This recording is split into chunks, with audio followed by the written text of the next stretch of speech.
Praise lord. దేవుని ఘనమైన నామమునకు మహిమ కలుగును గాక. ప్రభు నామమున మీ అందరికీ హృదయపూర్వక వందనాలు. ఈ ఉదయకాలము దేవుని వాక్యాన్ని విందాం. యాకోబు రాసిన పత్రిక 1వ అధ్యాయము 2-3 వచనాలు.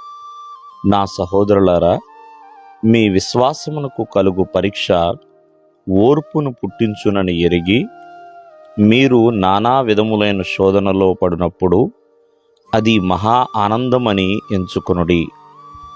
ప్రియులరా, భక్తుడైన యాకోబు మరి అన్ని దేశముల్లో ఉన్న చెదిరిపోయున్న 12 గోత్రాల వారితో సెలవిస్తున్నాడండి.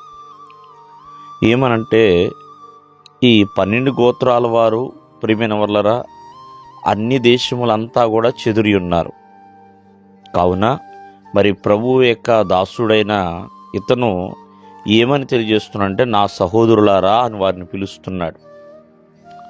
మీ విశ్వాసమునకు కలుగు పరీక్ష ఓర్పును పుట్టిస్తుందని ఎరగమని తెలియజేస్తున్నాడండి.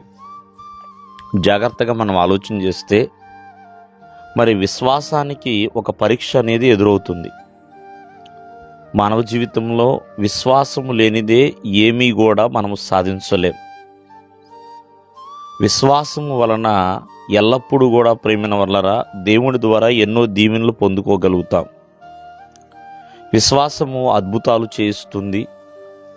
విశ్వాసము ప్రేమైన వల్లరా మరి దేవుని యొద్ద నుండి ఎన్నో జవాబులు తీసుకొస్తుంది. అంతేకాదు, విశ్వాసం వలన ప్రేమైన వల్లరా దేవునిలో బలంగా నాటబడతాం. ఆత్మీయ జీవితానికి పునాదే విశ్వాసము. ఆ విశ్వాసము కలుగు పరీక్ష ఓర్పును పుట్టిస్తుందని ఎరగాలండి. ఈరోజున విశ్వాసానికి పరీక్షలు ఎదురైనప్పుడు ఆ పరీక్ష ఓర్పును పుట్టిస్తుంది. కావున నానా విధములైన శోధనలు గుండా వెళుతున్నప్పుడు మహా ఆనందమని ఎంచుకోమని తెలియజేస్తున్నాడు. కావున నీ విశ్వాసము పరిపూర్ణంగా మార్చబడాలన్నా ఆ విశ్వాసానికి పరీక్ష అనేది చాలా ప్రాముఖ్యము. అబ్రహాము విశ్వాసానికి పరీక్ష ఎదురైందండి. చెప్పాలి అంటే ప్రియమైన వారలారా, ఇస్సాకుని దహన బలి అర్పించమని దేవుడు చెప్పడమే. అబ్రహాము తన విశ్వాసములో ఆ యొక్క పరీక్షలో ప్రియమైన వారలారా విజయాన్ని సాధించాడు. అలాగే దానియేలుకి బబులోను సామ్రాజ్యంలో పరీక్ష ఎదురైంది.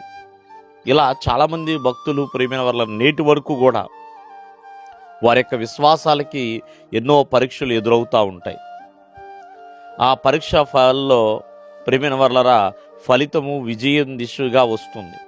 అంతేకాని ఓటమిగా వెళ్ళిపోకూడదండి.